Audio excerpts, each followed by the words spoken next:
বৃন্দাবন মাঝে নিবৃত্ত কাননে আজ যে গৌরী দাসের কথায় প্রাণ গোবিন্দের মনে আজ কি হচ্ছে, বৃন্দাবন লীলা খেলার কথা মনে পড়েছে শ্রী গৌরাঙ্গের। আজ বৃন্দাবন মাঝে আজ আমার শ্রীমতী রাধা রানীর মনে যে বড় স্বামী জেগেছে, প্রাণ গোবিন্দের বলে একখানি চম্পক ফুলের মালা দিলেন। আর সেই দিকে গোবিন্দ কি করছেন, গোবিন্দ ওনার সখাগণকে সঙ্গে করে, শ্রীরাম সুদাম সব সখাগণকে সঙ্গে করে আজ নিবৃত্ত কাননে বিনোদ খেলায় মেতেছেন। যখন বিনোদ খেলায় মেতেছেন সেই দিকে রাধারানী জটিলা মন্দির থেকে তো আসতে পারবে না, প্রাণ গোবিন্দকে যে মালাখানি দিবে জটিলা মন্দির থেকে তো আসতে পারবে না সেই রাধাকুণ্ড তীরে। কারণ জটিলা কুটিলার দুয়ার দিয়ে বেরিয়ে আসা অনেক কঠিন ব্যাপার বাবা। আপনাদের মধ্যে জটিলা কুটিলা কেউ আছেননি? হরিবল। জটিলা কুটিলা যেই ঘরে আছে শান্তি নাই, সেই ঘরে অবিরত লেগেই আছে।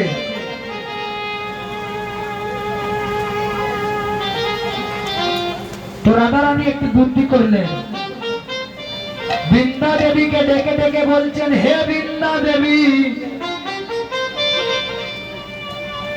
একবার এদিকে দেখে যাও। বৃন্দা দেবী আসলেন,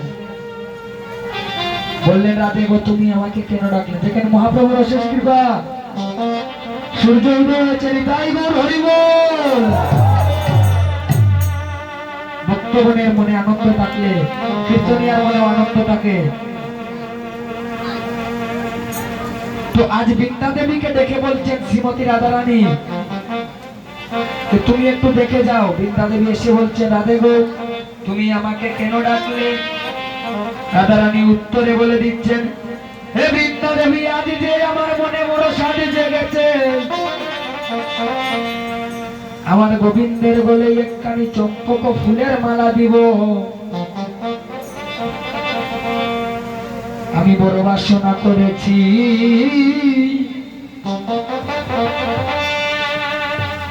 গোবিন্দের বলে মালা দিব। বৃন্দা দেবী তুমি এক কাজ করো, আমার এই যে চম্পক ফুলের মালাকানি অনেক যত্ন করে এই মালাকানি গেঁথেছি, তুমি এই মালাকানি যে করে পারো আমার গোবিন্দের গলায় দিয়ে এসো। তাই গৌর হরিবল। গোবিন্দের গলায় দিয়ে এসো তুমি রাধাকুণ্ড তীরে।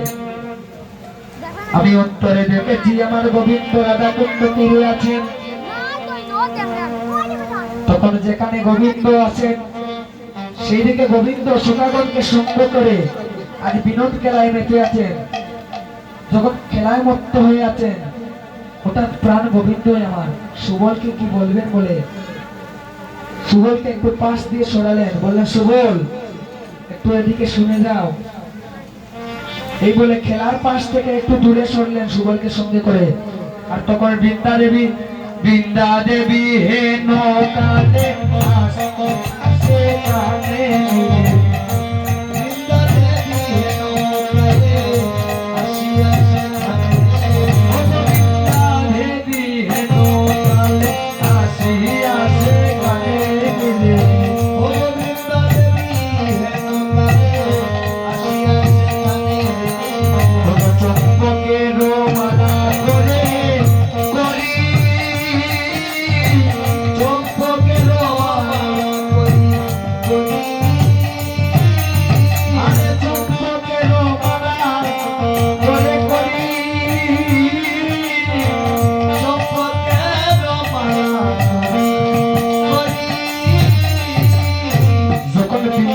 আসলেন, এসে দেখলেন যে প্রাণ গোবিন্দ আমার শ্রীকৃষ্ণ এবং সুবল একসঙ্গে দাঁড়িয়ে আছে রাধাকুণ্ড তীরে।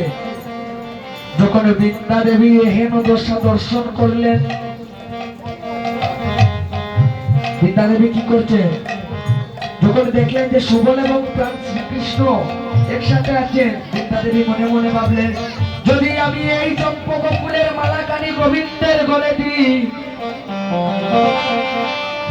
তাহলে আমার সুবল সখা মনে মনে কি ভাববে?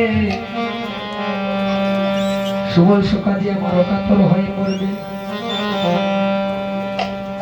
তখন বৃন্দা দেবী একটি বুদ্ধি হাঁটালেন, সেই মালাখানি নিয়ে আমার সুবলের হাতে দিলেন।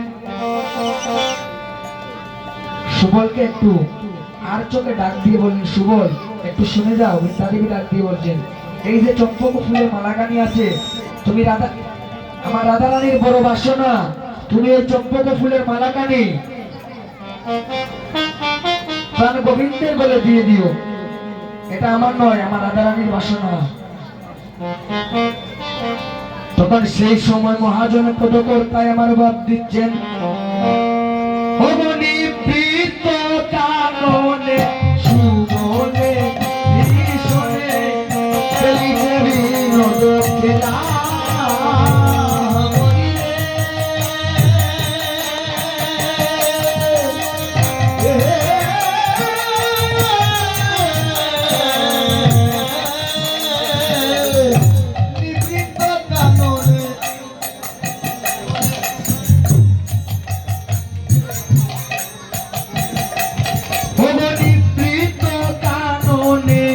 সুবলের শোনে খেলিতে বিনোদ খেলা। নিবৃত কাননে সুবলের শোনে খেলিতে বিনোদ খেলা। এবার চম্পকের দোলে আগে আসুক,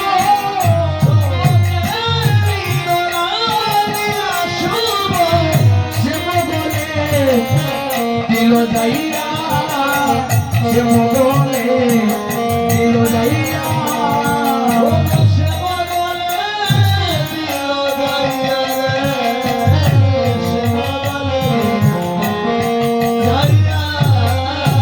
বলি সে মগলে মালা পরাইয়া দিল,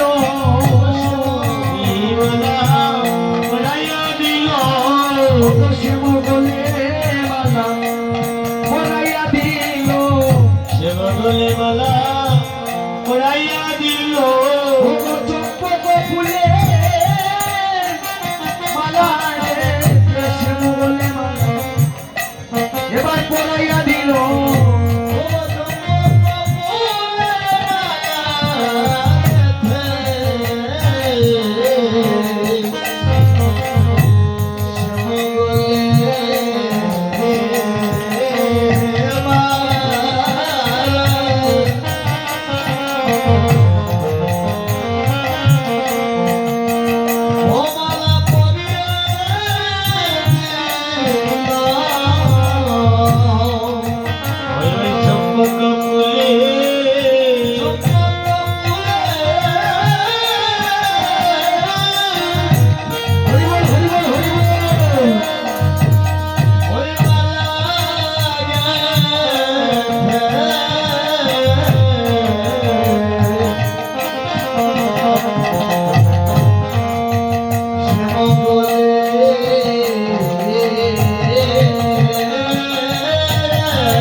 করি করি কহে গিরিধরি নেড়ে নেড়ে মোর ভাইয়া।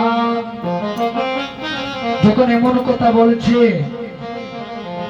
আর যখন সেই চম্পক ফুলের মালাখানি সুবল সকাই আমার গোবিন্দের গলে পরিয়ে দিয়েছে,